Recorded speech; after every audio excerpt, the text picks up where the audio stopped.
Bismillahirrahmanirrahim. Alhamdulillah. Alhamdulillah hamdan katsiran tayyiban mubarakan fih ma yuhibbu rabbuna wa yardah. Asyhadu an la ilaha illallah wahdahu la syarika lah. Lahul mulku wa lahul hamdu wa huwa ala kulli syai'in qadir. Allahumma 'allimna ma yanfa'una wanfa'na bima 'allamtana wa zidna 'ilma ya dzal jalali wal ikram. Allahumma aslih lana ajma'in an-niyyata wa dhurriyyata wal 'amal. Akhwati fid din, ummahati fillah, semoga senantiasa dirahmati Allah Subhanahu wa taala.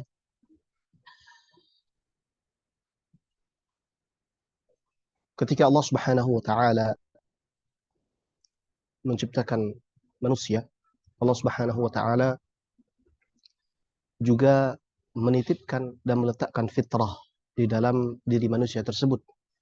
Dan di antara fitrah yang paling terbesar yang dimiliki oleh seorang manusia adalah fitrahnya mengenal Allah Subhanahu wa taala.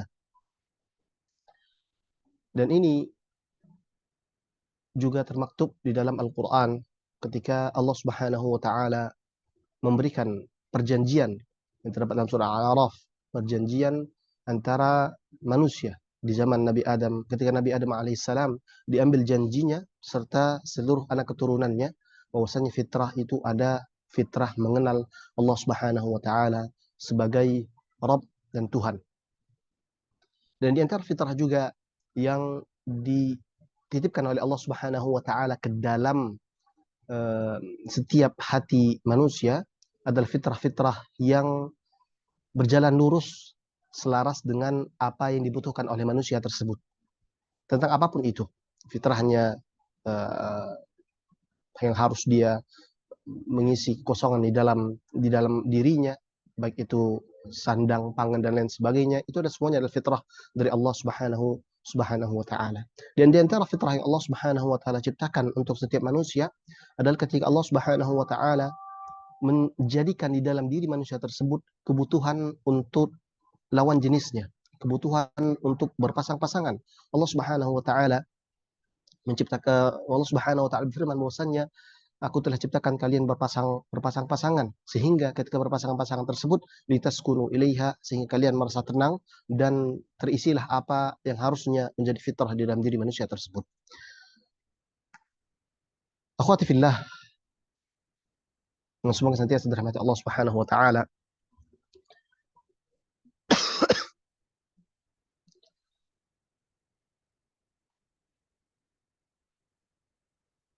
Di antara fitrah yang Allah Subhanahu wa taala titipkan pada setiap wanita muslimah adalah dia membutuhkan kepada sosok yang dapat menjaganya, kepada sosok yang dapat memeliharanya, kepada sosok yang dapat membimbingnya ke jalan yang hak, ke jalan yang benar.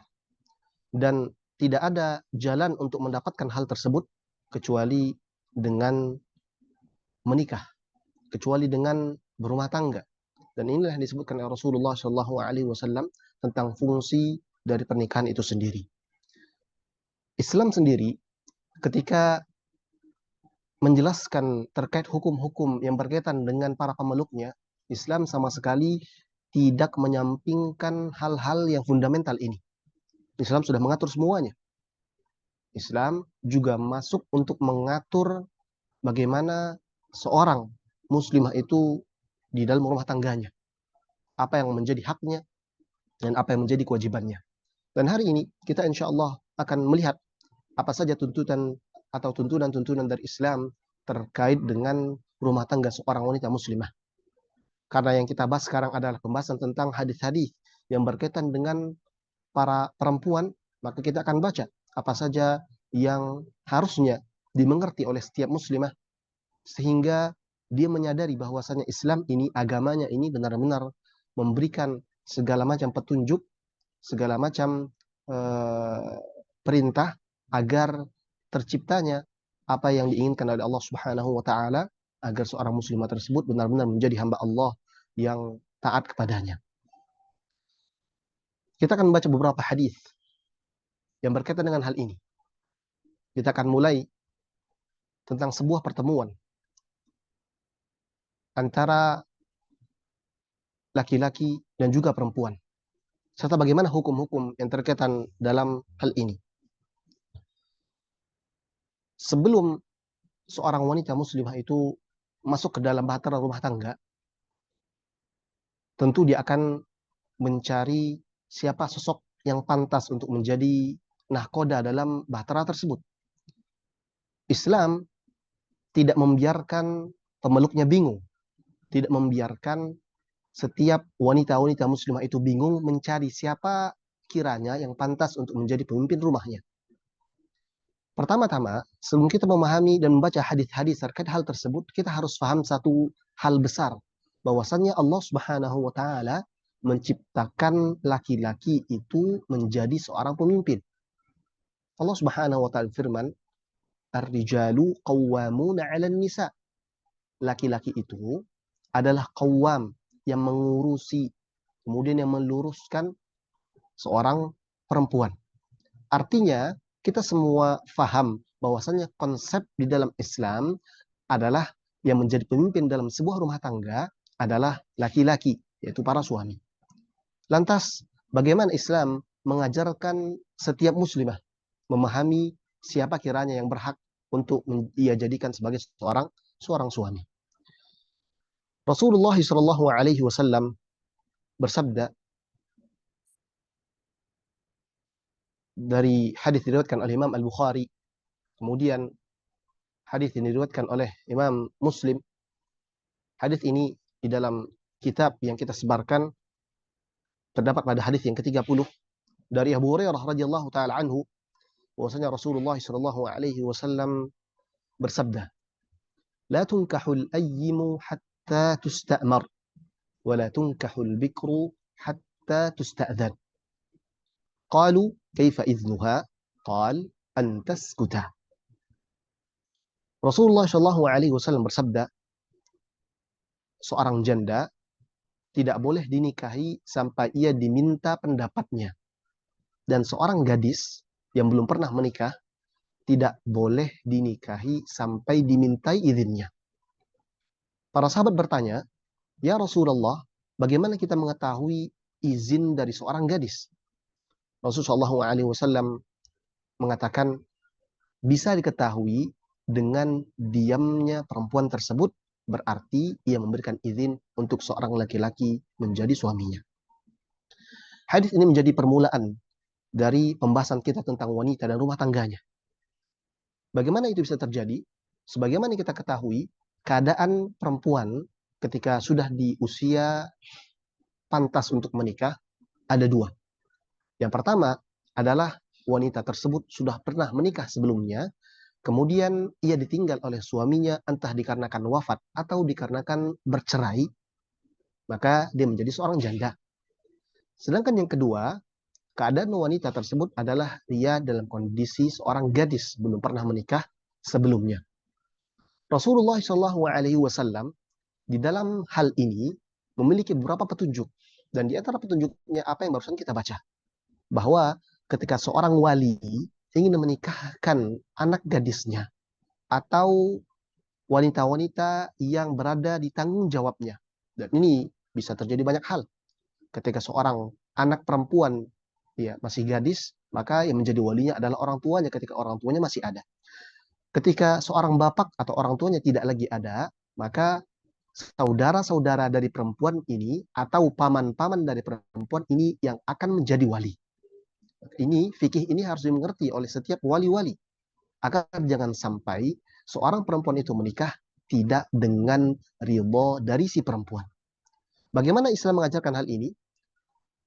Rasulullah SAW membedakan cara persetujuan untuk mendapatkan persetujuan dari seorang perempuan.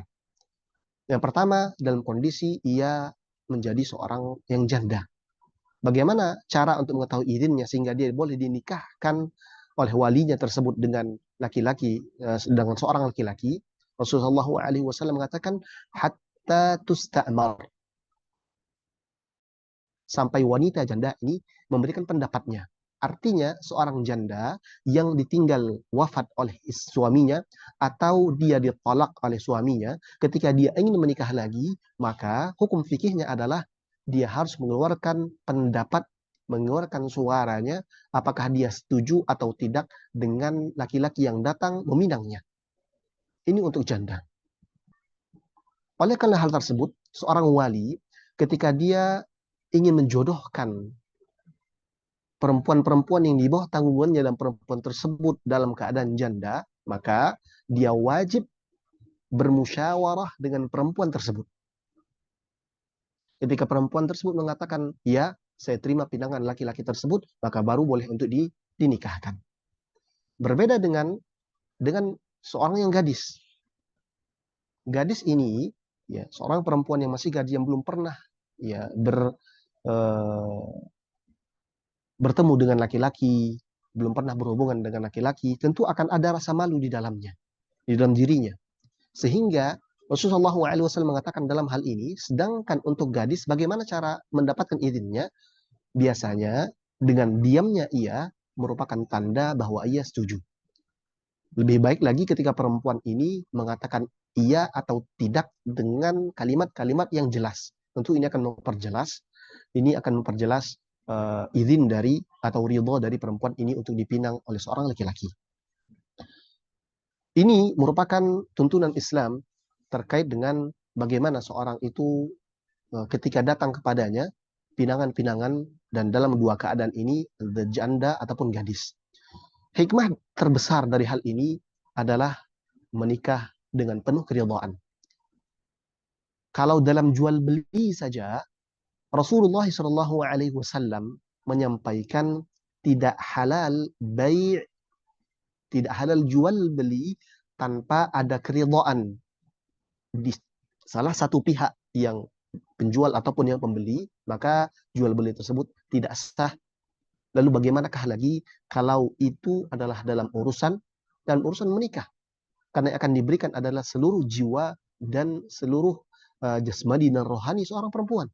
Tentu Islam sangat mengatur secara ketat hal tersebut.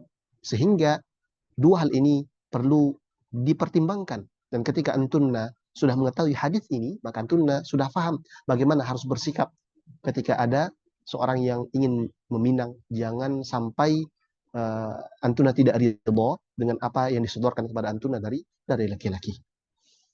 Kemudian masih dari Abu Hurairah radhiyallahu taala anhu, Rasulullah shallallahu alaihi wasallam ingin menyampaikan kepada sekalian para muslimah terkait dengan bagaimana sosok laki-laki yang harus diterima atau sosok laki-laki yang harus dipertimbangkan pinangannya. Dari Abu Hurairah radhiyallahu taala anhu bahwasanya Rasulullah shallallahu alaihi wasallam bersabda, "Idza khataba ilaikum man tardawna dinahu wa khuluquhu fazawwijuhu illa taf'alu takun fitnatun fil ardi wa fasadun 'arid." Hadis ini diriwayatkan oleh At-Tirmidzi, Ibnu Majah dan dihasankan oleh Syekh Albani dalam silsilah al-hadits as-sahihah. Rasulullah SAW mengatakan, apabila datang kepada kalian, wahai para wali, wahai para wanita, seorang laki-laki yang engkau ridhai agama dan akhlaknya. Ini dua barometer kebaikan seorang laki-laki yang tidak layak untuk ditolak. Engkau ridhai agama dan akhlaknya, maka nikahkanlah ia atau terimalah pinangannya. Jika kalian tidak melakukan hal tersebut, menolak pinangan tersebut, maka akan terjadi fitnah di permukaan bumi dan kerusakan yang sangat luas. Ini dua karakteristik utama dalam memilih calon suami. Kepada antuna yang belum menikah, perhatikan dua hal ini ketika datang pinangan dari laki-laki yang ingin menjadikan antuna sebagai istri. Yang pertama apa? Agamanya baik dan akhlaknya baik. Ini yang paling utama dan ini yang ditekankan di dalam agama kita. Satu ketika Hasan Al-Basri radhiyallahu taala rahimahullahu taala didatangi oleh seorang bapak-bapak. Kemudian dia bertanya, "Wahai Imam, kepada siapakah aku menikahkan anakku?" Maka Hasan Al-Basri menjawab, "Nikahkanlah kepada orang yang bertakwa kepada Allah." Kenapa? Karena orang yang bertakwa kepada Allah, yang agamanya benar-benar baik, dia tidak akan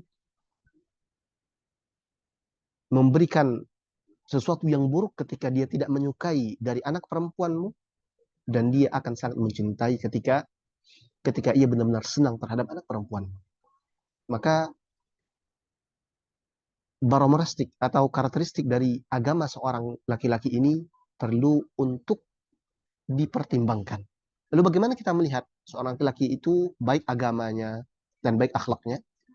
Baik agamanya ini adalah bagaimana dia berurusan dengan ibadah-ibadahnya. Berurusan dengan Allah, kita lihat bagaimana sholatnya, kita lihat bagaimana hubungannya dengan Allah Subhanahu wa taala, terutama pada hal-hal yang zahir, yang tampak, karena kita tidak bisa membuka hal-hal yang tersembunyi, mungkin ada di antara ia dan Allah Subhanahu wa taala saja. Kan tapi ketika zahirnya baik dan dia diberikan persetujuan bahwasanya orang ini salih, maka ini merupakan tanda bahwasanya agama seorang ini baik. Bisa dengan cara mencari dengan sendirinya, mencari tahu dengan sendirinya, atau cari tahu dari orang-orang terdekat si laki-laki, ya. Terutama ketika dia punya guru, maka tanya kepada gurunya. Orang terdahulu itu bertanya kepada imam masjid, apakah fulan ini baik, sering sholat jamaah atau tidak, dan bagaimana. Ini perlu untuk ditanya. Sekali lagi, maksud dari agama seorang ini bagus adalah mereka benar-benar paham tentang agamanya. Kenapa ini menjadi barometer penting? Karena ketika seorang itu takut kepada Allah dan dia paham tentang posisinya sebagai hamba Allah, tentu dia harus paham juga ketika nanti dia menjadi seorang suami, dia harus paham posisinya sebagai seorang suami dan apa yang ia harus berikan kepada istrinya. Tentu dia akan berbuat baik, dia tahu dalil-dalil yang berkaitan dengan hal tersebut, ya. Maka ini merupakan karakteristik penting bahwa agama seorang laki-laki itu baik. Kemudian yang kedua adalah akhlaknya. Akhlak ini adalah bagaimana dia bermuamalah dengan orang-orang selainnya, terutama kepada keluarganya. Lihat bagaimana dia berbakti kepada orang tua. Lihat bagaimana dia kepada orang-orang yang lebih tua. Lihat bagaimana dia kepada orang yang lebih kecil. Apakah dia lembut atau bagaimana. Maka dilihat hal ini ketika dua ini Anda sudah ridho, wahai para wanita, wahai para muslimah, jangan menolak dikarenakan ada hal-hal yang lainnya. Misal, laki-laki ini wajahnya tidak terlalu good looking. Akan tapi Anda ridho dengan agama dan akhlaknya, maka bismillah, terima, kemudian bertakwa kepada Allah dan bertawakal kepada Allah bahwasanya ini adalah tuntunan dari syariat, maka insya Allah akan datang kebaikan yang sangat banyak. Di zaman Rasulullah SAW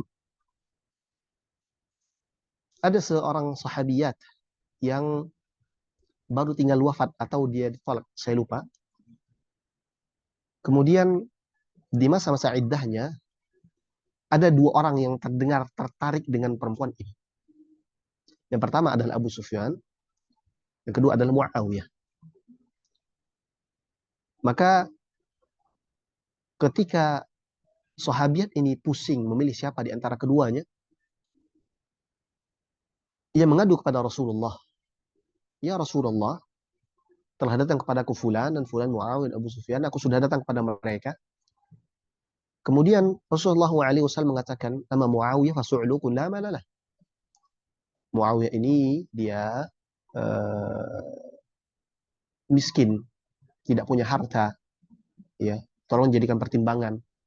Kemudian sedangkan Abu Sufyan, fa innahu kana la yadhu asahu an atiqih. Dia tidak pernah meletakkan tongkatnya dari pundaknya. Para ulama ketika menjelaskan hadis ini, mereka mengatakan ada dua takwilan dalam masalah ini. Yang pertama, Muawiyah itu suka main tangan. Yang kedua, Muawiyah itu Abu Sufyan itu suka main tangan, atau Abu Sufyan itu sering bepergian meninggalkan istrinya. Ya, itu merupakan kinayah orang yang sering bersafar. Artinya dari dua orang yang tertarik dengan sahabiat ini, dua-duanya tidak direkomendasikan oleh Rasulullah SAW. Kemudian Rasulullah SAW mengatakan inkih Usamah bin Zaid. Maka nikahlah dengan Usamah. Ya. Akan tapi sahabat ini melihat bagaimana Usamah itu ya wajahnya dan sebagainya, dia tidak tertarik dengan apa yang ada pada diri Usamah. Akan tapi dikarenakan ini perintah dari Rasulullah SAW, maka ia tetap menikah dengan Usamah bin Zaid, dan di dalam akhir cerita tersebut Sahabi ini mengatakan, kemudian aku mendapatkan kebaikan yang sangat banyak ketika aku menikah dengan Usamah tersebut. Ini hal penting, ahibati fillah, akhwati fiddin.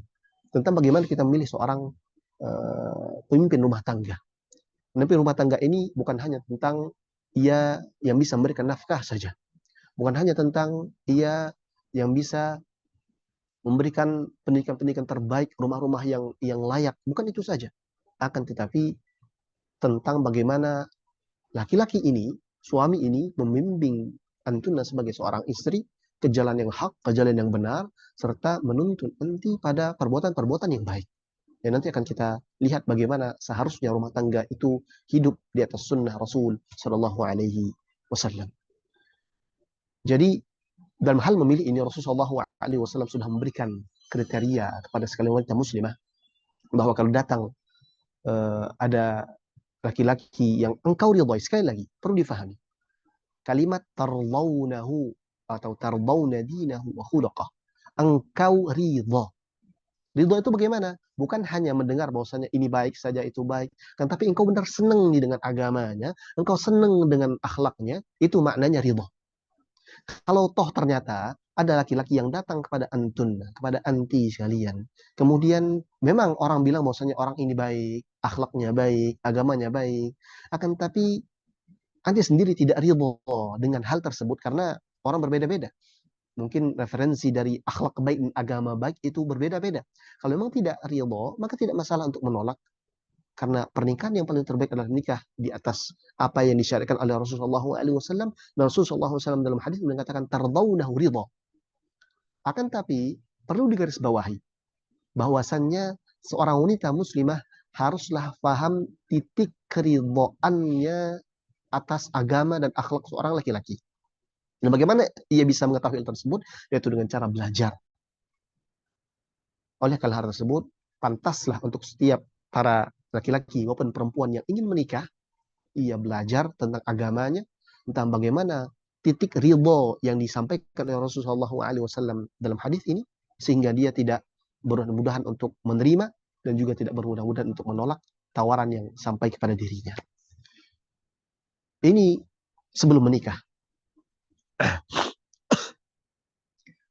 Inilah tuntunan Islam. Dan lihat bagaimana Islam benar-benar menjaga Antuna sebagai seorang wanita muslimah. Antuna tidak akan dinikahkan dan tidak boleh dinikahkan sampai dapat izin dari Antun. Kemudian ketika datang kepada laki-laki, kepada Antuna, Antuna bisa memilih menerima atau tidak. Akan tapi Rasulullah SAW sudah memberikan ciri-ciri mana laki-laki yang pantas untuk terima, mana laki-laki yang pantas untuk ditolak. Ini bermakna bahwasanya Islam sangat mendengar suara perempuan. Pendapat perempuan di dalam Islam sangat didengar, terutama dalam hal-hal yang krusial seperti ini. Bahkan dalam permasalahan fikih ada masalah ijbar al-wali, pemaksaan wali, ya, entah itu ayah atau saudara atau paman, menikahkan seorang perempuan kepada laki-laki yang mereka kehendaki. Dalam permasalahan ini terdapat khilaf yang cukup luas di kalangan para ulama. Ya. Terutama ketika seorang perempuan ini dia tidak mengerti kondisi yang terbaik. Ketika perempuan tersebut tidak faham batasan-batasan syariat, sehingga siapapun yang datang kepadanya dia senang, gembira sekali. Sehingga dia akan mudah-mudahan dalam menerima. Maka dalam hal ini seorang wali punya hakul ijbar. Dia punya hak untuk memaksa seorang perempuan menikah dengan satu sosok laki-laki dengan syarat wali ini mengerti dan faham tentang urusan-urusan agama. Dengan syarat ia faham bahwasanya laki-laki ini yang terbaik. Sekali lagi, patokan terbaik itu ada pada agama dan akhlak. Kalau yang terjadi di kalangan masyarakat hari ini, ya, ketika seorang wanita muslimah sudah mulai mencari pasangan, mencari seorang laki-laki yang ingin dijadikan sebagai seorang suami, akan tapi terkendala dengan penolakan dari keluarganya, sedangkan keluarganya itu tidak paham tentang agama, yang hanya dilihat hanya pada sisi-sisi tertentu saja, antara sisi hartanya, sisi keturunannya, ya, maka ini perlu pendekatan yang baik kepada keluarga, penjelasan yang baik kepada keluarga, sehingga mereka benar-benar paham dalam terkait hal ini. Kemudian laki-laki dan perempuan ini pun menikah. Setelah menikah, tentu saja terdapat banyak sekali aturan dalam syariat yang membahas terkait hal ini. Di antara hadis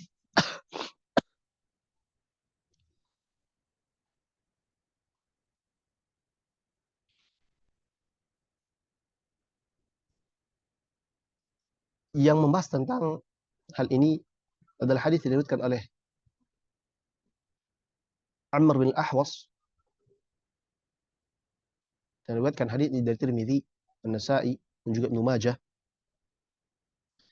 tentang bagaimana Rasulullah SAW memerintahkan suami dan istri itu untuk mengenal hak dan kewajibannya. Hadis ini di dalam kitab merupakan hadis nomor ke-36. Suatu ketika Amr bin Ahwas menceritakan kepada Sulaiman bahwasannya ia menyaksikan haji terakhir Nabi Shallallahu Alaihi Wasallam. Di haji wada tersebut, Rasulullah Shallallahu Alaihi Wasallam berkhutbah di tengah-tengah manusia. Beliau memuja-muji Allah, kemudian menasihati dengan beberapa wasiat. Di antara nasihat yang Rasulullah Shallallahu Alaihi Wasallam sampaikan kepada sekalian umat yang hadir di haji tersebut, pada momen haji tersebut, adalah sabda Rasulullah Shallallahu Alaihi Wasallam, "Ala wastausu bin nisa'i khaira." Beliau Shallallahu Alaihi Wasallam mengatakan, perhatikan, berilah nasihat kepada istri-istri kalian dengan nasihat-nasihat yang baik. Artinya, tuntunlah istri-istri kalian pada jalan-jalan yang baik.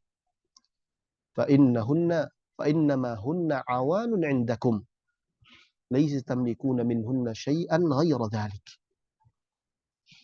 Kenapa demikian? Dikarenakan istri-istri kalian, kata Rasulullah SAW, adalah mitra, partner kalian, dan kalian tidak memiliki sesuatu apapun atas diri mereka kecuali itu. Rasulullah SAW menegaskan dalam khutbahnya tersebut bahwasannya wanita-wanita ketika dia sudah menikah, dia akan menjadi partner dari suaminya.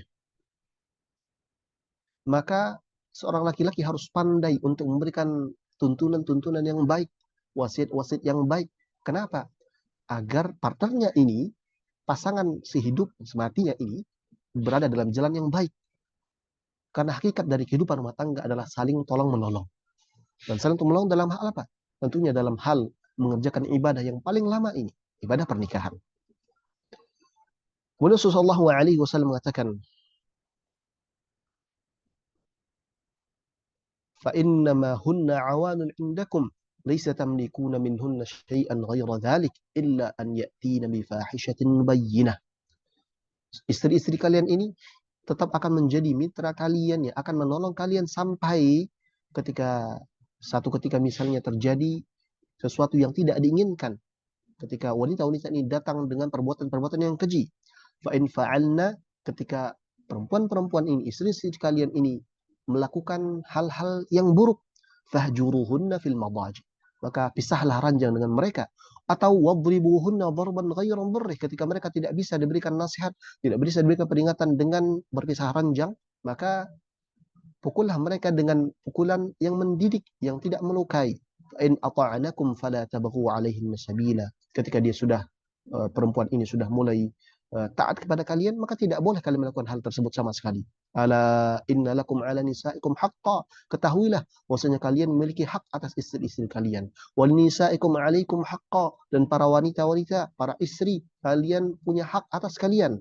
Fa amma haqqukum 'ala nisaikum fala yu'ti'na furusyakum ma takrahun wa la ya'dhanna fi buyutikum liman takrahun.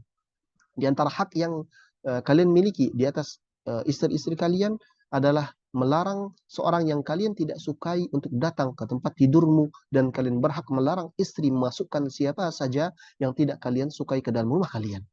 Sedangkan wa haqqunna 'alaikum an tuhsinu ilayhinna fi kiswatihinna wa ta'amihin. Sedangkan hak mereka para istri atas kalian adalah kalian memberikan sesuatu yang layak dari tempat tinggal ataupun makanan. Ini wasiat yang beliau sampaikan di haji wada', haji perpisahan. Dan wasiat-wasiat yang disampaikan seorang di akhir-akhir kehidupannya merupakan wasiat-wasiat yang penting. Seorang yang ingin meninggal, yang ingin wafat, dan dia sudah merasa dan sudah ada tanda-tanda ia ingin ia akan wafat, dan Rasulullah SAW diberikan tanda-tanda itu oleh Rasulullah SAW. Tidak mungkin ia akan mengeluarkan wasiat-wasiat yang tidak ada faedahnya. Biasanya wasiat-wasiat yang dikeluarkan seorang di akhir-akhir masa kehidupannya adalah wasiat-wasiat yang penting. Karena Rasulullah SAW dalam hadis lain memerintahkan setiap muslim dan muslimah untuk mempersiapkan wasiat, surat-surat wasiat yang sudah tertulis. Dan hendaknya dia meletakkan wasiat tersebut di atas bantalnya setiap hari. Kenapa? Karena wasiat ini nanti akan dipegang oleh orang-orang peninggal mereka. Dan Rasulullah SAW menjelaskan dalam hal ini di haji wada', di haji terakhir Rasulullah SAW, di kerumunan manusia yang datang dari seluruh penjuru negeri Islam.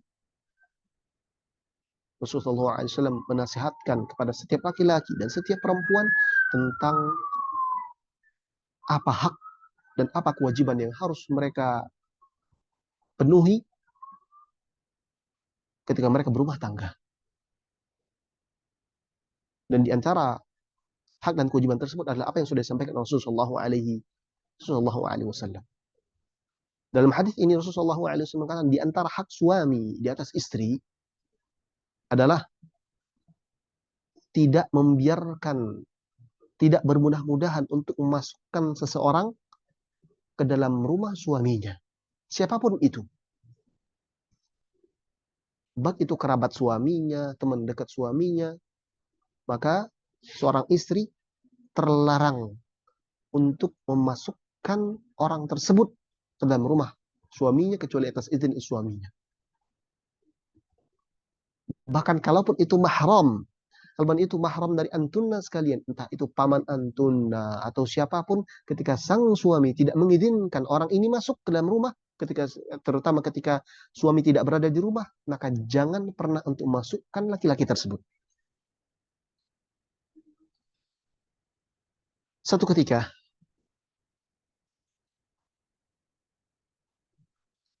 salah satu istri Nabi Muhammad SAW yang ketika itu ayahnya masih seorang kafir. Ayahnya ini berkunjung ke rumahnya Nabi SAW. Lalu dia ingin duduk di dalam satu tempat. Istri Nabi SAW ini melarang ayahnya untuk duduk di tempat yang biasa Rasulullah SAW duduk. Ini bukan hanya pemuliaan seorang istri kepada suami, bukan hanya pemuliaan seorang umat kepada nabinya. Tetapi sahabat ini, Ummul Mukminin ini ingin menegaskan kepada sekalian para wanita muslimah bahwa ketika sudah bersuami, maka hak-hak suami ini mesti dijaga.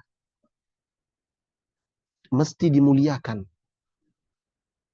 Dan ini yang diinginkan oleh syariat kita. Karena ketika itu benar-benar terjaga, dan suami Anda adalah suami yang bertakwa kepada Allah, maka akan tercipta keharmonisan dalam sebuah rumah tangga.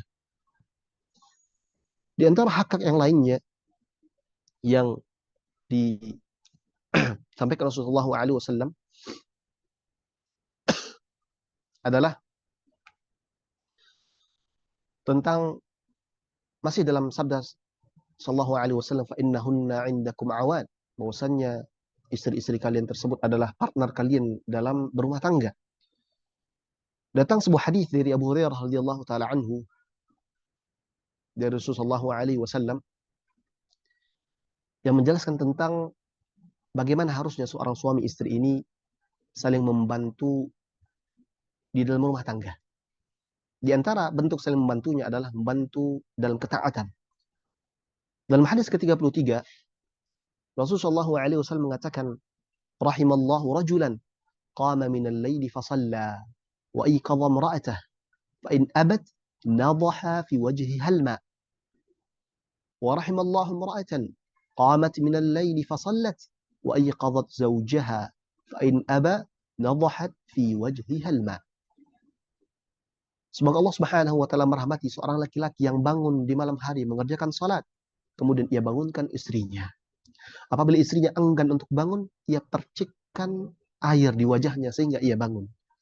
Dan semoga Allah Subhanahu wa taala merahmati seorang wanita yang bangun malam mengerjakan salat dan membangunkan suaminya. Apabila suaminya enggan, ia percikan air itu ke wajahnya sehingga suaminya tersebut bangun dan mengerjakan salat bersama-sama. Akhwati fillah, perlu sama-sama kita ketahui bahwa kehidupan rumah tangga, kehidupan suami istri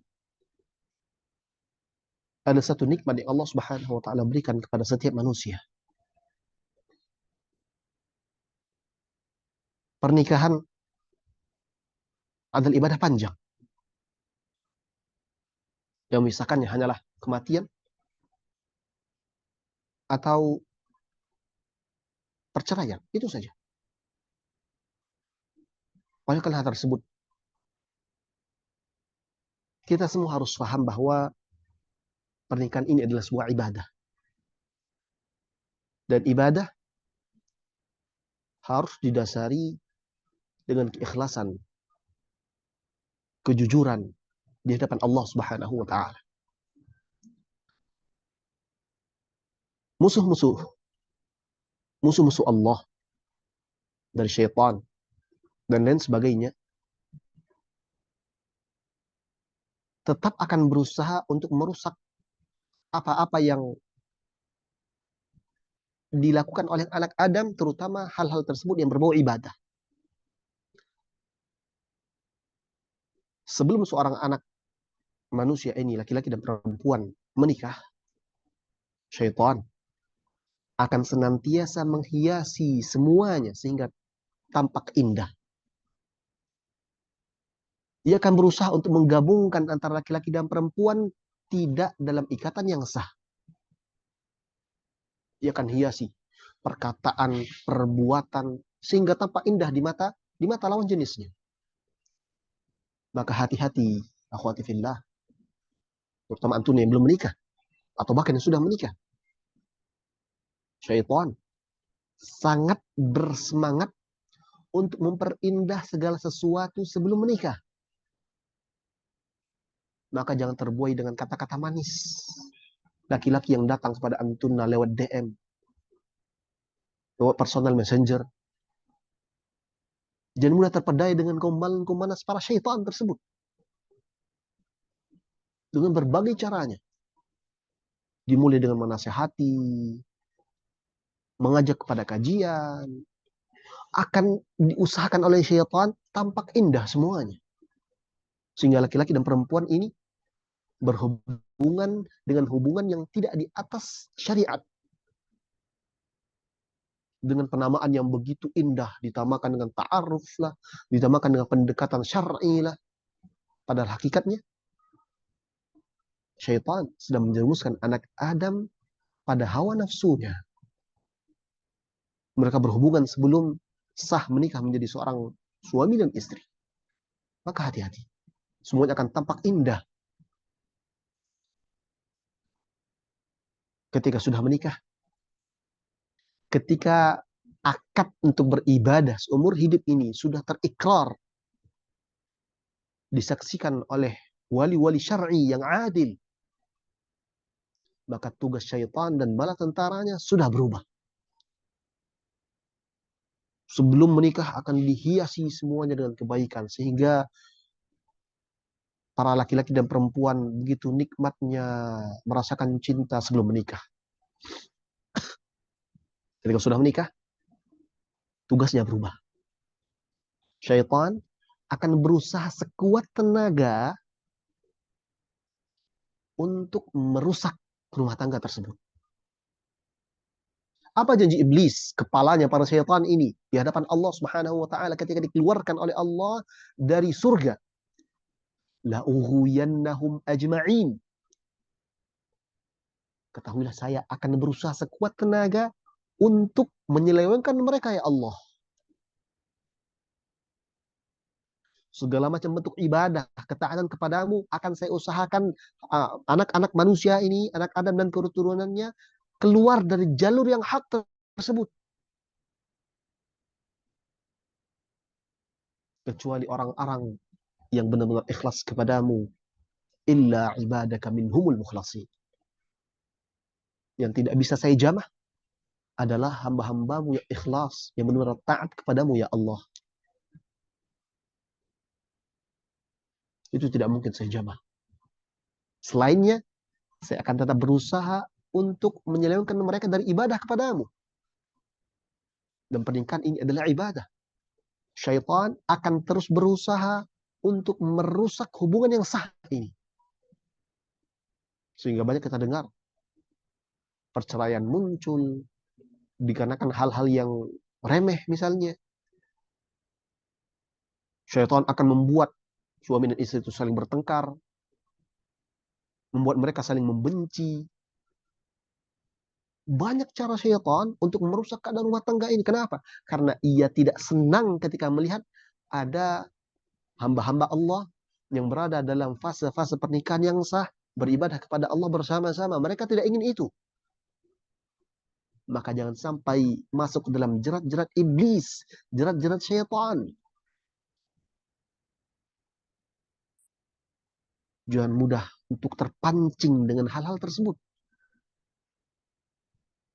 Dan kunci keamanan tersebut sudah disampaikan oleh iblis itu sendiri. Apa kata iblis? Illa ibadaka minhum mukhlasin. Yang tidak bisa aku ganggu adalah hamba-hambamu yang ikhlas, yang jujur dalam berbuat ketaatan kepada Allah. Maka kelanggengan hubungan antara suami dan istri akan berbanding lurus dengan ketaatan mereka berdua kepada Allah Subhanahu wa taala. Semakin seorang suami dan istri itu dekat kepada Allah,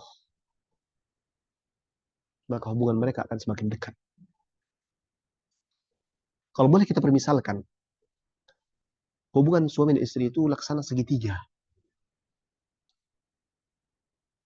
Ketika mereka menjauh dari Allah, menjauh dari Allah Subhanahu wa taala, maka hubungan mereka akan jauh. Cara untuk melanggengkan sehingga mereka berdua dekat adalah dengan cara mendekat kepada Allah Subhanahu wa taala. Semakin mereka mendekat, maka hubungan mereka pun akan semakin dekat. Maka suami dan istri butuh sama-sama untuk saling membantu di dalam ketaatan kepada Allah Subhanahu wa taala. Dan banyak caranya. Belajar bersama, beribadah bersama, sebagaimana adalah hadis yang kita baca hari ini. Apa kata Rasulullah SAW dalam hadis ini? Rahimallah, semoga Allah Subhanahu wa taala merahmati seorang istri yang ketika dia bangun di malam hari, ia percikkan, ia bangunkan suaminya, mengajak suaminya untuk beribadah bersama. Begitu pula Allah Subhanahu wa taala merahmati seorang suami yang membangunkan istrinya untuk beribadah bersama di malam hari. Sekali-kali coba rasakan ini dengan pasangan Anda, akhwati fillah. Di malam hari, anak-anak sedang tidur, di sepertiga malam terakhir, Anda terbangun, ambil wudhu, kemudian Anda bangunkan pasangan Anda. Bang, sholat. Kemudian Anda bangun dan sholat bersama-sama. Bermunajat kepada Allah, saling mendoakan, saling menguatkan. Maka Anda akan rasakan efek positif dari ibadah yang Anda lakukan dalam hubungan Anda dan istri atau hubungan Anda dan pasangan Anda. Sebaliknya, berhati-hatilah dengan dosa. Berhati-hatilah dengan maksiat. Karena maksiat ini artinya kita sedang menjauh dari Allah Subhanahu wa taala. Dan dengan maksiat ini hubungan antara suami dan istri akan dijauhkan oleh Allah Subhanahu wa taala. Hasan Al-Basri pernah menyatakan bahwa aku merasakan efek dari dosa tersebut dan dosa yang aku lakukan dari apa yang ada di sekelilingku. Entah istri yang tidak taat, kendaraan yang mogok-mogokan, atau urusan-urusan yang tidak selesai, merupakan efek dari dosa yang aku lakukan. Maka hendaknya seorang muslim, seorang muslimah, seorang suami dan istri benar-benar bertakwa kepada Allah, jauhi maksiat sebisa mungkin. Terutama di media sosial yang hari ini terpampang luas, terpampang besar. Mungkin tidak ada dosa yang kita lakukan secara langsung, kan, tapi ketika melihat scrolling, kita lihat hal-hal yang haram, kita tidak sadar terjatuh dalam dosa, sehingga dosa tersebut akan menjauhkan hubungan kita, meretakkan hubungan kita dengan keluarga kita. Dari hal ini pantas sajalah, dan jangan heran ketika ada seorang laki-laki yang matanya bertebaran ke sana kemari melihat wanita-wanita yang bukan mahram, istrinya tidak lagi cantik di hadapan dirinya. Dan jangan heran juga ketika seorang istri matanya sering melihat hal-hal yang Allah Subhanahu tidak halalkan, melihat pria-pria yang tidak dihalalkan oleh Allah Subhanahu wa taala, menonton film-film yang di dalamnya ada pria-pria yang tidak menutup aurat, sinetron, drama-drama Korea, maka jangan heran kalau apa yang diusahakan oleh suaminya tidak lagi berharga di hadapan dirinya. Kenapa? Itu maksiat, akhwati fillah. Pantaslah hubungan tersebut akan semakin renggang. Kenapa?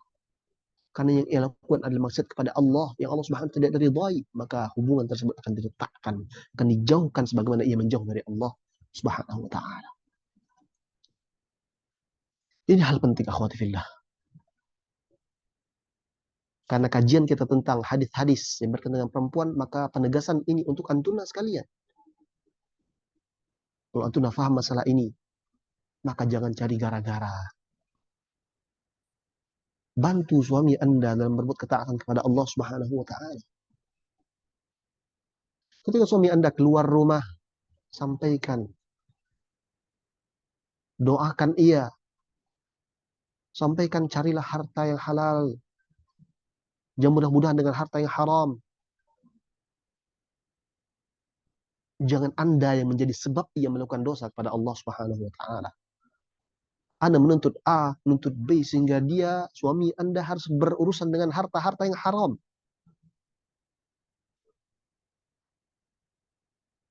Sering kali terjadi rumah tangga itu retak dikarenakan apa?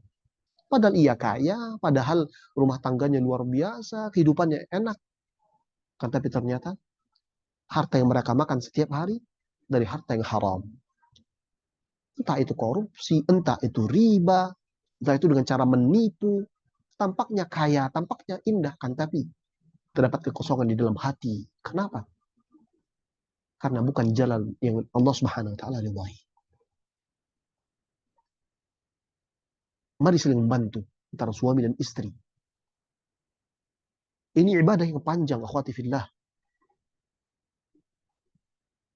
Suami Anda tidak bisa berdiri tanpa Anda. Rasulullah SAW mengatakan, فَإِنَّهُنَّ عِنْدَكُمْ عَوَانٍ. Istri-istri kalian itu partner-partner kalian dalam berbuat ketaatan kepada Allah. Maka bantu suami Anda dalam berbuat ketaatan. Apapun ketaatannya, bantu ia. Mudah-mudahan dengan hal tersebut, rasa cinta, kasih sayang di antara Anda dan pasangan Anda akan semakin erat. Seiring dengan kedekatan pasangan tersebut kepada Allah Subhanahu wa taala. Di antara hukum-hukum yang terkait di dalam hal ini atau adab-adab yang terkait dengan dalam sebuah rumah tangga, ada beberapa hal kita akan jelaskan secara ringkas saja, ya, terutama untuk para akhwat.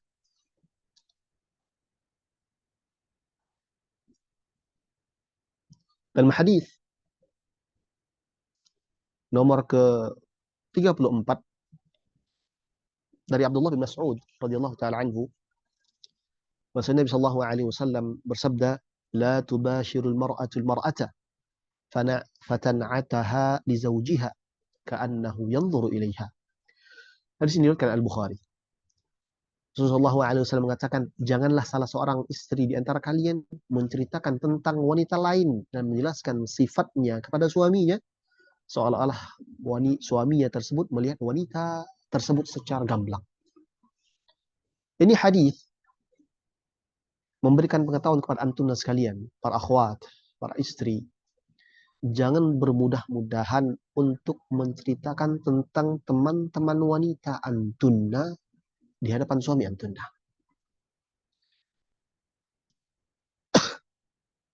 Apapun alasannya. Bahkan walaupun alasannya untuk menjorokkan teman antunna kepada teman suami antunna. Jangan bermudah-mudahan dalam hal ini, ya akhwati fillah.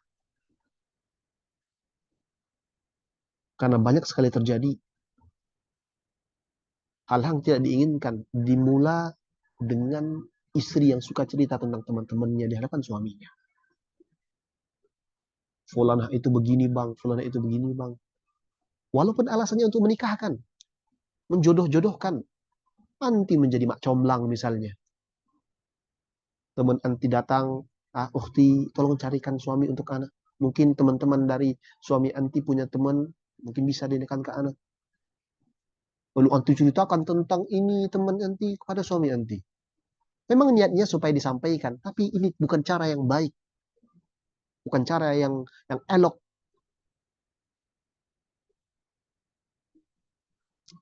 Begitu pula seorang suami.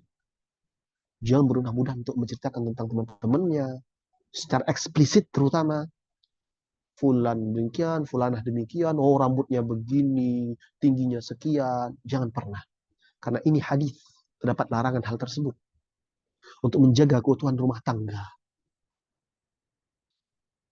Ini mengajarkan kepada kita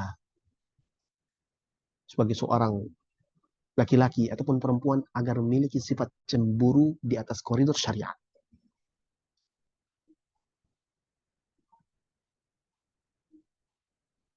Laki-laki harus punya sifat cemburu ketika istrinya itu disebut-sebut. Di antara hal yang menarik yang bisa kita ambil pelajaran adalah beberapa kali terjadi kami satu ketika bermajlis di satu majlis, di dalamnya ada teman-teman dari berbagai daerah. Ada yang dari Irak, Afghanistan, dan lain sebagainya. Kemudian biasa di majlis tersebut ada ya orang yang bagi-bagi ya, bagi-bagi teh, kopi, ya, sambil bermajlis. Kemudian ada salah seorang ikhwah yang kebetulan minumannya habis, ingin mengisi minuman tersebut dari botol yang disediakan.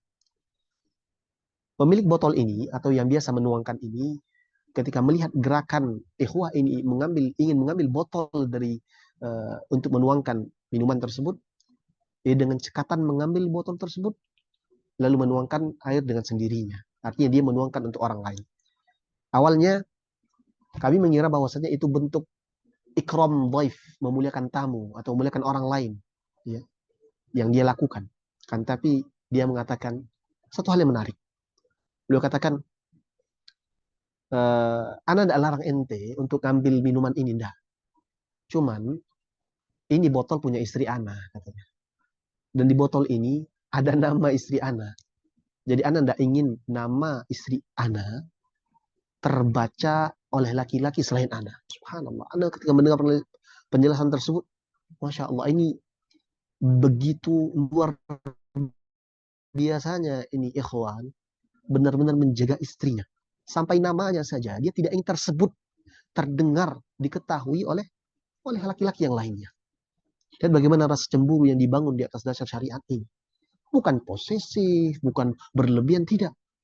Alihnya sekarang hari-hari ini, kita melihat sebagian kaum muslimin sudah hilang rasa cemburunya kepada pasangan.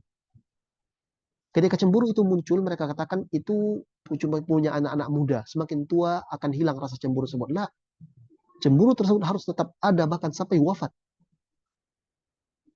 Dan itu yang Islam ajarkan dan itu yang akan menambah rasa cinta dalam sebuah rumah tangga.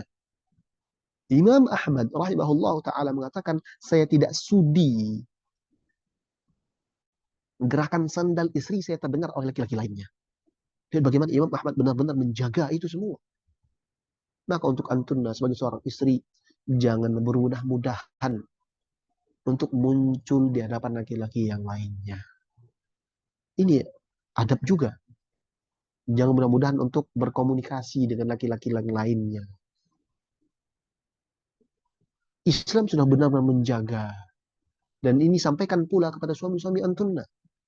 Bang, begini loh harusnya Islam itu mengajarkan seorang suami itu menjaga istrinya. Jangan malah marah. Jangan malah merasa bahwasanya cemburunya berlebihan lah. Ini diajarkan Rasulullah SAW. Hadis ini menyatakan hal demikian. Harusnya seorang istri itu punya rasa cemburu, tidak suka perempuan-perempuan itu disebutin di hadapan suaminya. Ketika suami dan istri benar-benar menjaga hal ini, menjaga perasaan istri, suaminya, ya, maka insya Allah akan timbul hal-hal yang baik dalam sebuah rumah tangga. Dengan catatan, selama dalam koridor-koridor yang wajar, batas-batas syariat yang wajar, tidak berlebihan.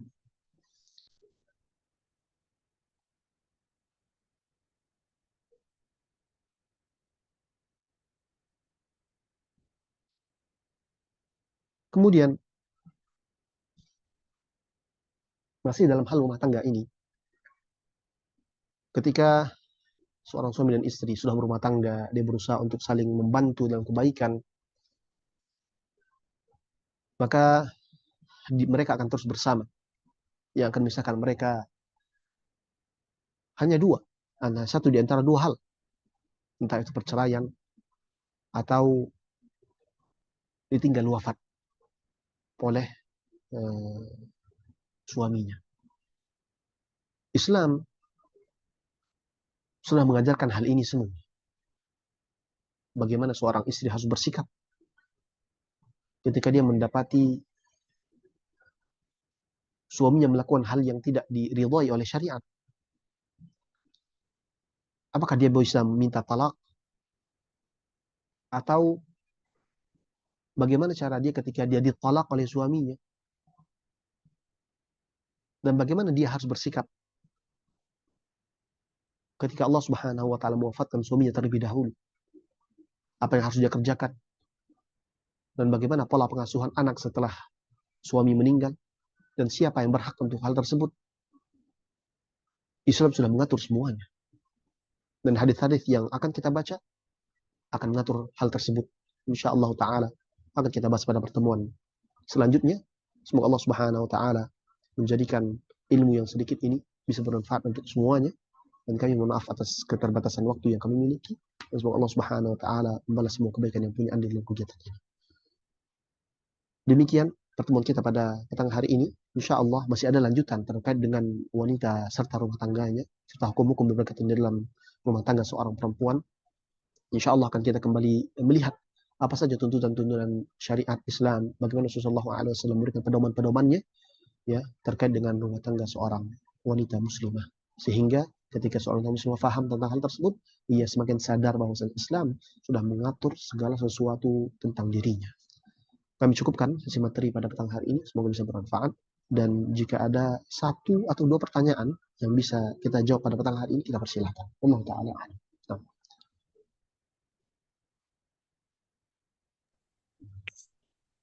Ustaz, alhamdulillah, jazakallah khairan Ustaz atas pemaparan materi yang sangat menarik, Masya Allah pada sore hari ini. Mudah-mudahan kita semua bisa mengambil faedah ilmu dan juga eh, bisa mengamalkannya dalam kehidupan kita sehari-hari. Untuk ummahat wa akhwat, kita masuk sesi bertanya jawab. Mungkin hanya satu pertanyaan ya yang bisa sampai. Silakan ibu-ibu ummahat wa akhwat yang ingin mengajukan pertanyaan. Silakan raise hand.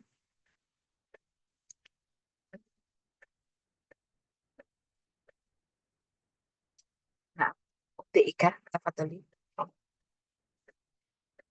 Bismillahirrahmanirrahim warahmatullahi wabarakatuh, Ustaz. Assalamualaikum warahmatullahi wabarakatuh. Apa nih izin bertanya Ustaz? Tadi dikatakan bahwa ketika kita berumah tangga kan seorang suami boleh melarang siapa saja yang dikehendakinya untuk masuk dalam satu rumah ya Ustaz. Lalu apa kita sebagai seorang istri boleh melakukan hal yang sama Ustaz? Misalnya melarang suami untuk mengajak saudara atau yang diinginkannya tinggal bersama kita Ustaz dalam rumah itu dengan alasan kita merasa tidak nyaman begitu Ustaz. Apakah boleh seorang istri melakukan hal yang seperti itu juga Ustaz? Mohon pencerahannya Ustaz. Jazakallah khairan. Assalamualaikum.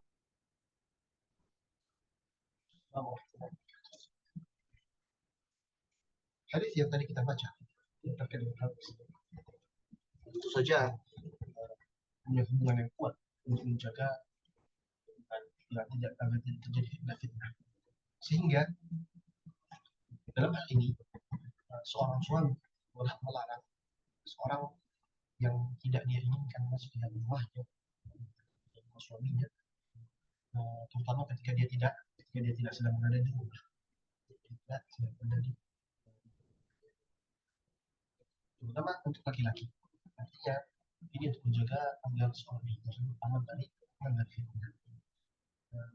Begitu pula sebaliknya, ketika seorang istri merasa bahwasanya dia tidak sedang ada beberapa perempuan masuk ke dalam rumahnya, maka dia bisa sampaikan kepada suami jika alasan tersebut adalah alasan jelas secara syariat, secara syariat jelas, sehingga ketika dia dimudah-mudahkan untuk masuk ke dalam rumah suami, masuk ke dalam rumah suaminya, maka akan timbul fitnah-fitnah yang besar, dan fitnah yang tidak kita inginkan, maka seorang istri berat. Adapun masukkan orang yang kuliah bersama tersebut adalah mahram yang pertama perempuan, tentu saja ini butuh komunikasi dengan istri. Misal suami tidak senang ada sesuatu dari suaminya atau adik dari suaminya, perempuan ya terutama laki-laki jelas. Sedangkan perempuan karena si istri melihat ketika ada perempuan tersebut bisa terjadi fitnah di antara suami dan perempuan tersebut, maka tidak menjadi masalah untuk disampaikan kepada sang suami. Ada pun hal-hal yang lainnya, misal tidak senang seorang istri dengan keberadaan orang-orang lain tinggal bersama dan sebagainya, maka ini dibutuhkan komunikasi antara suami dan istri. Ketika dua-duanya sudah sepakat, ketika dua-duanya sudah ridho dan suami tidak menjadi masalah kalau tidak memasukkan maka ini sudah menjadi syarat, sudah menjadi kewajiban menjaga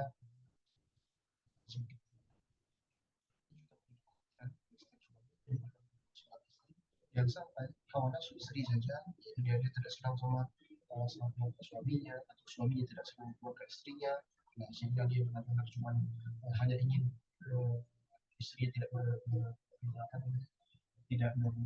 berkomunikasi dengan keluarganya, istrinya minta suaminya komunikasi dengan keluarganya, maka di dalam dibicarakan lagi, sehingga bukan malah mendatangkan kebaikan, justru malah mendatangkan kesalahan yang lebih besar.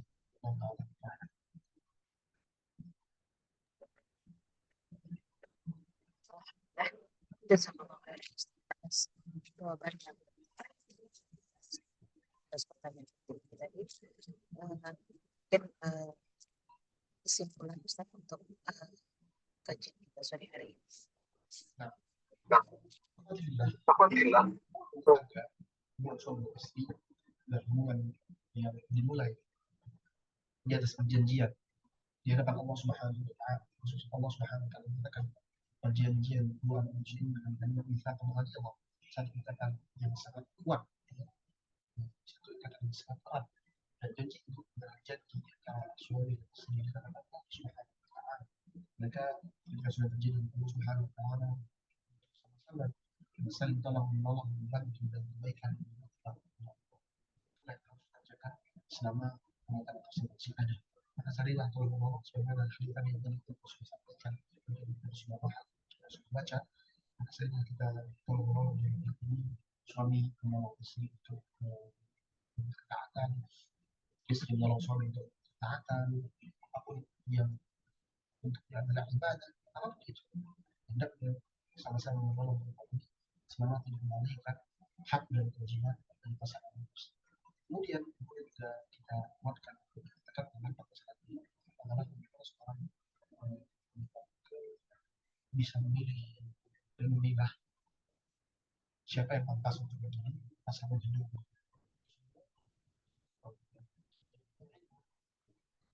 Semua belajar, semangat terus belajar sehingga kita